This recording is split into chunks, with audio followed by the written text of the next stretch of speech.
I was 17 in 2002, troubled, reckless, and constantly at war with my own demons. That night, a brutal argument with my mother sent me over the edge.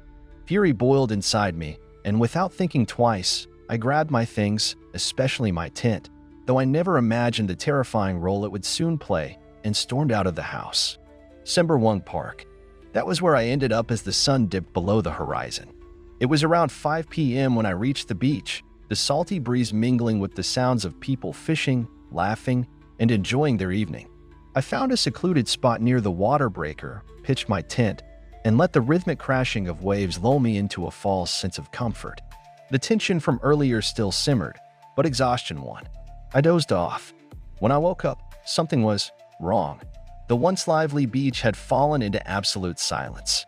No voices, no footsteps, nothing but the eerie hush of the wind and waves.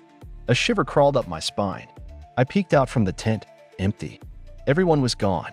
I tried to shake off the unease. Pulling out my portable DVD player, I started a movie, hoping the familiar sounds would drown out the growing dread in my gut. Just as I was settling in, something caught my eye, a shadow shifting behind my tent. My breath hitched. Maybe a late-night visitor? A straggler from the crowd? I told myself it was nothing and kept watching. Then another silhouette. This time, it passed directly in front of my tent. My heart pounded. That wasn't possible. I had pitched my tent right at the edge of the water breaker. And now, with the tide fully in, there was no ground left in front of me. The only way someone could have walked past was if they were floating. Ice flooded my veins. I forced myself to stay calm.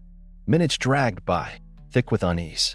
Slowly, cautiously, I peeked through a small gap in the tent's fabric, and that's when I saw her. A Nenek Kebayan, a hunched, ghostly figure of an old woman, stood by a small tree, staring directly at my tent. She didn't move. She didn't blink. Just watched. Her frail body curled in on itself, making her barely over 1.2 meters tall, but something about the way she stood felt wrong. Unnatural. My throat went dry. Then as she lunged, a high-pitched giggle shredded the night as she charged toward my tent with inhuman speed. The fabric trembled violently as if unseen hands were shaking it from all sides. The giggling grew louder, more manic, until it was deafening. I scrambled backward, hard hammering. Then fire. The corner of my tent erupted in flames. Panic surged through me. I grabbed my blanket, frantically beating at the fire, my mind racing. The moment the flames died out, everything stopped. The shaking, the giggling, silence, chest heaving. I made a grave mistake. I peeked through the tent's entrance. She was still there.